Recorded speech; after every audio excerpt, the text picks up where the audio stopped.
Hi, I'm LeNora Faye. I can't hear Cody. I'm Cody Hetzel. Welcome to Caring for Aging Parents or Dependent Family Members. And I'll just dive in with our sponsors since that's coming up next. Thank you to our amazing sponsors. Our presenting sponsor, Childfree Media, our champion level sponsor, Childfree Wealth. Our other sponsors, 365 Diversity, Best Child Free Life Possible on Facebook, Buy Childfree for awesome merchandise, Childfree Family, Childfree Journals, StopHavingKids.org, StreamYard, and the books The Age of the Child by Kristen Tsetsi and Wild Egg by Jennifer Flint. And our disclaimer, the opinions expressed within the content are solely the speakers and do not reflect the opinions and beliefs of the event or its affiliates. All right, let's pull our speakers up. Dr. Angela, Daphny, and Dr. Rimiko. Hello. Hello. Hello, everyone. Hello. Hi. All right, so I'll take over, Cody. Yeah, go with it. All right, so tell us about yourself and if you are caring for an aging parent or family member, just a brief overview of your current experience. We'll start with Angela. Or are we doing doctor? Because on last panels we were doing doctors. Dr. Angela, go ahead. Hello, everyone. I'm Dr. Angela L. Harris, the visionary and founder of No Bibs, Burps, Bottles. And I am excited to be here with you guys today. No Bibs, Burps, Bottles. We are an online community and brand that celebrates, empowers, and focuses on child-free African-American Black women. Child-free by choice, child-free by circumstance. You define you is our mantra. In addition to womanhood is not synonymous with motherhood. And I actually am not a full-time caregiver, but I actually moved from Ohio to North Carolina, not only for a job, but was intentional on moving here to help my mom care for my grandmother. She was the full-time caregiver to my grandmother and wanted to help relieve her at times. And now my mom is showing some signs of decline, and she is actually in the hospital right now. So I'm actually with my parents now, and we'll be caring for my mom once we figure out what else is going on. So, and pleasure to be here. And Dr. Rimiko, go ahead. Hello, my name is Dr. Rimiko Thomas, and I'm a licensed counseling psychologist, and I'm also a faculty member for psychology for the Chicago School of Professional Psychology. I am also child-free. I'm child-free by choice, and I also relocated back. I was living in New York for a while for my postdoc and everything, but I came back to St. Louis, and I actually lived further from my parents in St. Louis, but I moved like 10 minutes away so I could help take care of them. My father is showing decline when it comes to dementia. And so I'm helping with that and with my mother. And I'm also an only child. And so it's a lot to balance. And so again, being child-free by choice, I'm also partnered. And so my partner helps a lot as well. And so I'm just really happy to be here. Thank you. And Daphny, go ahead. Hi, everyone. So I'm same with Dr. Rimiko and Dr. Angela. I'm very happy to be here. It's my first time to join Childfree Convention. Hopefully more to come. We're happy to have you. Yeah, thank you. So yeah, I'm 24. I'm an executive assistant. That's what I do. That's my work. And at the same time, I'm a law student. So I am the eldest among 5 siblings. So I'm 24. So the next is 21, and the next will be 20 this August. Then we have our babies. We still call them babies. Our 11 and 6 year olds. So me being an eldest, I think as early as 5 years old, I've started taking care, looking after my parents. Not my parents, but my siblings. Yeah, 5 years old because they were four. They were 2 and 1 year old when I was around 5 year old. So since my parents were away working, I already had an innate thing going on in me that okay, you are the eldest, you have to take care of your siblings. So there, that's the first I think story that I'll share for now. Yeah, we have a great mix in the panel. I'll pat myself on the back. But we have folks that are taking care of aging parents, and Daphne, who's taking care of siblings, younger siblings, and so there really is, you know, a gamut of options where people look at maybe a child-free person as they're expected to carry that mantle of care or to pitch in a little bit more than other family members. How do you guys perceive that? Dr. Angela Harris, we'll start with you and work our way around. Yeah, I mean, I think it definitely can be cultural as well as just within the family context. So I know within different cultures and just in the expectation of my family is that we take care of each other. And my grandfather, who passed away, you know, really instilled that. My dad is one of 15. My mom is one of 4. And so family, in regards to the African-American family and my family, we take care of each other. I had an aunt who is the caretaker to 3 of her siblings. But I think in regards to my parents made sure that my sister and I are really close. And my sister just left actually to go back to New York with her husband. But we were all here this week as we are dealing with this family crisis with my mom. And my sister and I just kind of jumped right on in because I saw my mom do the same for her mother. And now I'm making sure that my mom is cared for before I go back home. So I definitely think it could be culturally or it could just be within the family context. But we also know there are some families that may not have that same ideology. Yeah, Dr. Rimiko. I definitely agree with Dr. Harris when it comes to that, because the cultural component as well, and gender with that. So with me being an only child and a woman, I have male cousins that don't feel like they have that same obligation with their family, or may not feel that as much as I felt. And my family also has been very collectivistic. And so everyone, you know, the children are almost expected to help out with the aging parents, and we want to as well. And just like Dr. Harris was saying, I've also seen my family go back. My mother would help out with my grandmother, and my grandmother at the time was 3 hours away. And my mother every weekend would go up there and help out with her. I'd be right there with her. Same thing with my grandfather. And so I think culturally there's that expectation when it comes to helping out. And also I can't imagine not doing that, because all that my parents had done for me, it was like a no-brainer. But that's something that I think gender within my family was another component that the women were expected to help out, or expected to be able to balance work and life and taking care of aging parents and family. Yeah, and Daphne. Okay, so as for me, being the eldest and the among the siblings, I'm the one who's working at the moment. And while my parents are still working, so mostly they do I mean, in terms of financial, they would do uh their part, or they would give more on in terms of paying the bills and all that. But as for me, since I'm working, of course, actually, I agree with Dr. Angela and Dr. Rimiko on the cultural thing, especially here in the Philippines. It's like the children are expected to give back to the parents as well, but sometimes I'm not sure. It's a bit uncomfortable as well. I mean, the idea of, I mean, I'm not sure, but like sometimes it's a bit uncomfortable. Like if we're going on that lane, like the culture, or like, if there's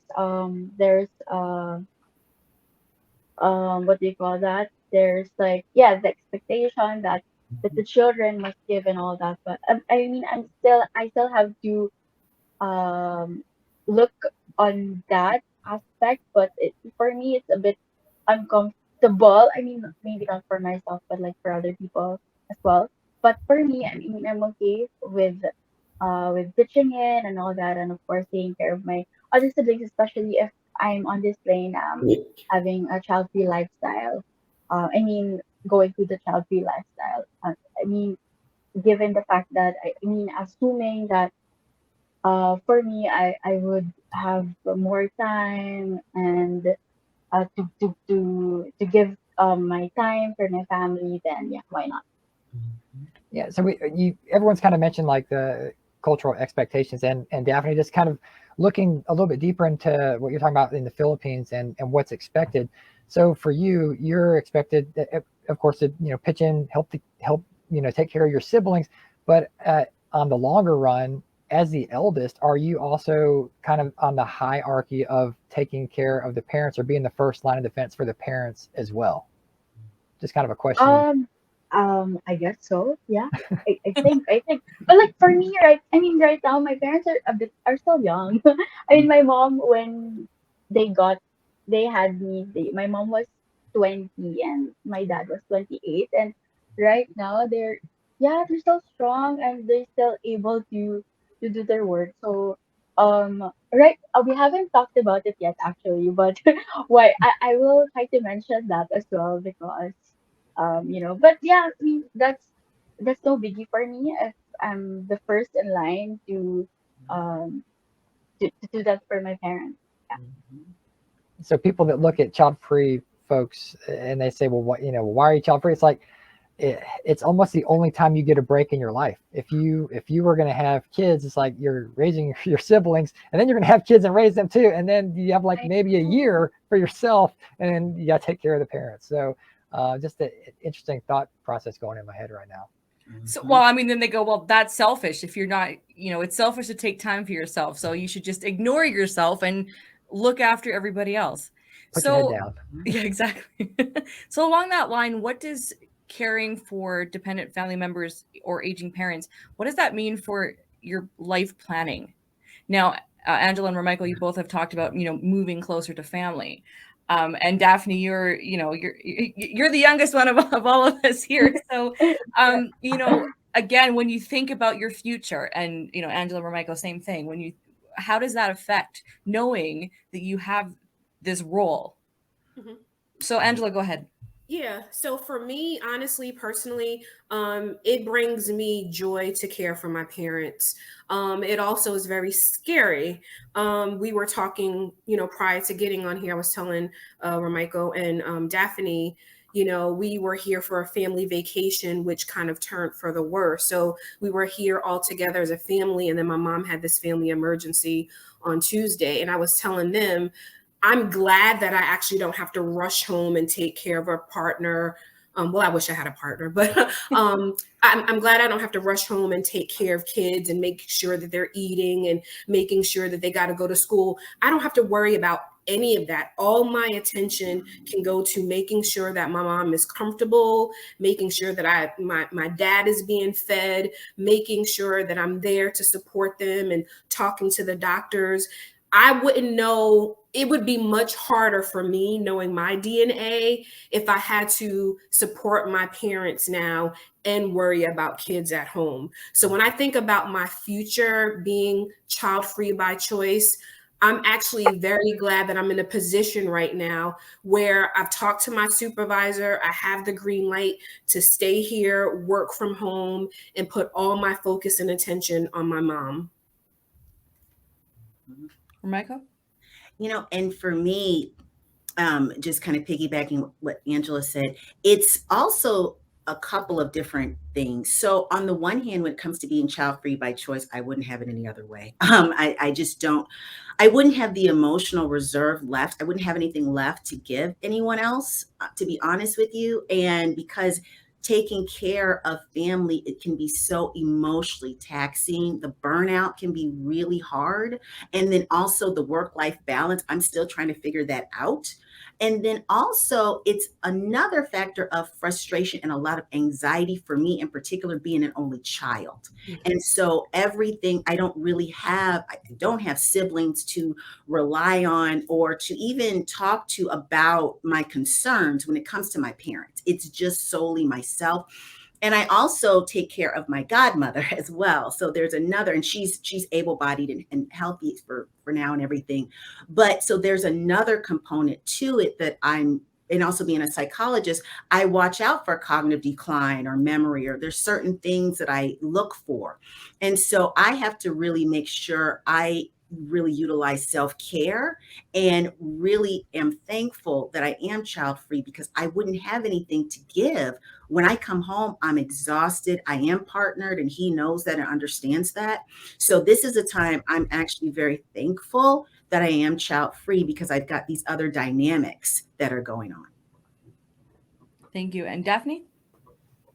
I like the fact that Dr. Rimiko mentioned or acknowledged that there's what we call burnout. I mean, when you have family, when you take care of the family and work and life balance, which I think we all experience. I mean, in our circumstances. And but as yeah, I mean, yeah, I really, I mean, so I was so happy that I got to hear that because I feel normal. Like, oh my gosh, okay, she's also experiencing it. Thank God. It's not only me that, sometimes I also feel bad for myself because sometimes I don't get to have that me time and other stuff that I want to do, alone and just my hobbies, of course. I mean, example and all that. But yeah, well, lucky for me, well, as of the moment, since I'm still, what do you call that? I'm still studying law and trying to figure out, well, I kind of know what I wanted in life, or hopefully that happens. I mean, it will happen soon. My parent, when I share to my parents my dreams or my aspirations in the future, they're very supportive, even if it means that I'll be away from them. And yeah, so right now, that's what my plan. Like, there's a time in the future that I might be away from them because they know that it's my ultimate goal to be away from. I not to be away from them, but like to reach my goal, which is being part of the foreign affairs and of our country. So I want to be an ambassador in the future, right? Why not? So that entails traveling and all that. But of course, when I told myself once I reach that dream, I'll of course I'll go back to where it came from, which is here, my home with my family. And just to clarify, there's no pressure to have your life figured out. We're all of different ages Right. here, and I'll I go on a know. limb and speak for the audience. I don't know how many of us have our lives figured out. It changes so much. So you know what? I'll just don't no pressure. Work in progress. Right, right, right. Exactly. I wanted I to don't mean to speak for everybody, but it's you get to a certain age where you realize, oh wait, none of us have this figured out. I wanted to Right, mention yeah. one thing with everything with what Dr. Rimiko said about having her partner and taking care of her godmom. Being in the hospital this week, there was an elder across the room from my mom, and it's funny how your mind can like play tricks on you. And she was there by herself. She had to probably be definitely in her 80s or 90s, and she was in a lot of pain and screaming doctors. And I started to feel so bad because I'm like, where's her family? Like, where's and maybe she has family and maybe they were en route, but like for a quick second, as I'm caring for my mom and talking to the doctors, as a child-free person, it really makes me think like, no regret, so let's be clear on that, but it makes me realize like I have to have things in order. Like, I've had the conversation with my goddaughter about possibly being power of attorney. I have to have my affairs in order so that if I'm blessed to live long, if there are any challenges with me, someone knows what I want, how I want it. And I think as child-free people, we have to have our affairs in order so that we're not being taken advantage of. But watching that woman struggle a little bit and knowing that I'm here with my mom, caring for my mom, and just wondering where her family was. So just something I wanted to share. But a little bit of a segue. Yeah, I was typing up a question, and just to play devil's advocate a little bit, almost exactly what you just said, as far as, if someone is saying, well, this is what y'all are all talking about is the perfect example of why you should be having children. Like, is it fair that you're going to basically like wheeze off of your relatives' kids to take care of you in the future? Like, how would you respond to someone that would maybe come at us with that angle? Can I say something about Yeah. that? Because I'm so glad you mentioned that, because a lot of my closest, friends have children, and they're always like, people assume that because we have children, they're going to take care of us. And I cannot tell you how many times I've been in nursing geriatric communities where the people have children, but it doesn't mean that they may be able to take care or willing to. And so for me, just like Angela and Daphne were saying, I really have been proactive in really, recognizing and expanding what constitutes family.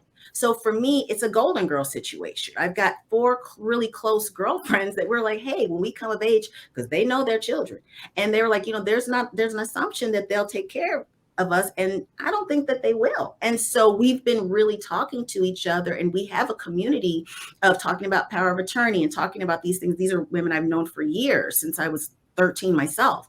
And so really recognizing or expanding what the definition of family means or collectivism means, I think is really important to that point. So that's what I was just thinking. Yeah, thank you for sharing that. Anybody else on that question? Feel free to dive into it. Again, it just makes me think. And again, I believe this happens in real life. I was watching Judge Judy, who I love show, and it was a elderly woman and her daughter in court, and the mom wanted to ensure that she wouldn't be thrown out of this trailer that she left with the daughter. And the daughter's just like, I'm not going to sign anything. It's my trailer. And Judge Judy was floored, and you know how she can get. And she was just like, so you're not prepared to sign something that guarantees that your elderly mother can stay in this as long as she lives? And the daughter was just like, no, and so again, with Dr. Rimiko and what she said, having children does not guarantee a lifetime of bliss, knowing that your kids are going to take care of you. There are kids who won't even go to the grocery store for their parents, but I'm not going to be one of them. My mom and my parents are going to have my full support. And again, I'm thankful to be in a position, because like Daphny and Rimiko said, it's like the burnout is real. And I couldn't imagine trying to pour into my mom during this time while also trying to get kids ready for school and homework. So and I'm glad that I have a sister. I have a 21-year-old nephew. So she doesn't have little kids, but my sister and I are working together, and it's about that extended family. I also have a golden girl situation with my best friend, but kids does not guarantee that they will care for you until you leave this earth. You ladies all have the golden girl scenario. What about the guys? Like, is it like the Silver Fox Club? Like, what's going on? I say go for it, Cody. I don't know if men talk about it. I don't know if men talk about that. We don't talk about anything. Look, can I say something? I am not on the golden girl train. I am an introvert. I'm a bit of a recluse. I know my personality tells you otherwise, but I will come visit all the golden girls or whatever, silver, whatever you just said, but there are some of us that don't want to be surrounded by people all of the time. But so I'm just saying that in defense, because I know there are people watching who are like me, introverted, and that sounds like, oh, do we have to do that? I mean, it's not that we don't need people around us, but there's personal space is also a blessing. Let me put it that way. So that kind of segues to self-care. I'm not sure if we have a question in the audience, but until then, because both, you guys have mentioned self-care, but what do you do in your current care situation? How do you take moments for yourself? What advice would you say to someone that's maybe feeling overwhelmed by the extra responsibility? Angela, we'll start with you. Caregiver burnout real. I have practiced that this week. I've had my moments of breakdown. We're trying to figure out some next steps for my mom, leaning in on my friend situation, having my quiet time. So I'm in my parents' nice, beautiful home now. I'll finish this and just kind of meditate and reflect. I have the support of my best friend, but honestly, I've been just able to sit with my emotions. And I think self-care is going to be individualized. Some people need to go work out and get a run in. Some people just need to sit in the corner and cry. I have my book of affirmations. So I think as long as each person can tap into what works for them, I would encourage that, because I've watched my mom even burn out when she was taking care of my grandmother, hence why I was able to drive the 3 hours and relieve my mom and then help take care of my grandmother. So you have to have a tribe of sorts, as well as your individualized plan, working out, cry, run, prayer, eating healthy, and just the basics. Self-care also is the basics, like drinking water, making sure I get some sleep, because if I'm depleted, I can't care for my mom. So that would be my counsel. Thank you. Sorry, Rimiko? For me, just piggybacking again off Dr. Angela, for me, self-care has meant setting boundaries, and and really checking in on my reserve, when really being honest with myself when my cup is empty. And as Dr. Angela was saying, I do have a tribe, and my parents have close family and friends that have been very helpful. And I've been able to lean on my friends who also are going through their parents aging and trying to figure out life, and they have children. And so, trying to figure out balance. So for me, it's been setting boundaries. It's been checking in with myself. I'm a big, big, big music lover. And so I love walks. I am an exerciser. I love things like that, active, so that I can take my mind off things, and being able, and just like Dr. Angela was saying, it's individualized. Some days I do want to go, for whether it's exercise or what have you. And some days I just want to meditate, or I just want to be mindful and kind of have some grounding exercises and just take a walk in nature. And I love animals. And so even though I don't have children, I do have a fur baby. And so getting in a cuddle with my cat or playing with somebody else's dog. So for me, that's kind of how I've bbeen integrating self-care, is really setting those boundaries and being honest with myself when my cup is too empty. Thank you. I'm like, I just ran out of water. Like, I need to quickly go downstairs, get before the water at the next panel. I just, keep your cup full, people. Daphne, go ahead. So as for me, yeah, same thing with Dr. Angela and Dr. Rimiko. What I do, I write. I like writing my emotions. I love acknowledging what I feel, and I do that through writing and breathing. It's very important that that you that I breathe, I exercise, and I also love driving, because driving reminds me that I am in control, at least in driving, right? So, and as much as possible, I make sure that my mind and my body are in the same time zone, and that I should live in every moment of my life. That's amazing. You know what? You just gave me an epiphany. Driving is my favorite thing to do. Never thought about it, Right? because that, like, I, road trips, totally my jam. I'm not a super I passionate know. traveler, but I will road trip all day long. But you just said that it's being in That's the thing. control. Sorry, this has nothing to do with anything, but that you thank you. I wondered why. I mean, I love it. But yeah, you're right. Just that control aspect. I never thought about that before. That's amazing. But really, everything that you three have shared, it's something us moderators should take to heart right now. Breathing. And we love your road trips, LeNora. We love your road trips and your account of everying on. I have 3 trips planned, 2 planes, but one of Wow. them is a 2-week road trip, so that'll be happening in September. So stay posted. But no, it's again, coming to the assumption that child-free people are uncaring, that we have nothing to offer. You three, your examples, what you've shared is just throws that right out the window, because you are providing a great service to your family, and that's not everybody's situation. But again, it just speaks to how self-care is important, but you can also, there's ways we can contribute, even if we're not caring for family members. There are all ways for us to show that we care. And that doesn't mean actually caregiving, because I'm not a caregiver myself. I really am not. Like, I will make sure that no one's on the side of the road, but that's not my calling. But I have other ways where I can be of service. And so it's really nice to hear experiences from people who are proving that, again, child-free people, we do care. We have things to offer. We have we have our lives, but we can also contribute. And I think that's a really powerful message, and a good reminder that we do contribute above anything else. We do contribute to the planet, the world. So, okay. In closing, is there anything that you would like to promote, let folks know about, how they might be able to reach you after the convention? We'll start with Dr. Harris. Yes, and so well wishes to everyone on the panel, and thank you for listening. Please send well wishes about my mom and your thoughts and prayers. You can find me at No Bibs Burps Bottles on Instagram. You can also follow us on our website, nobibsburpsbottles.com. We're on Twitter. If you just follow us on Instagram, you will know everything that's happening. And God is willing, we are gearing up for our last speaker series, which will be on August 18th, where we will feature child-free African-American men. So stay tuned for that, and you can look out on No Bibs Burps Bottles on Instagram. Thank you. All right, Dr. Thomas.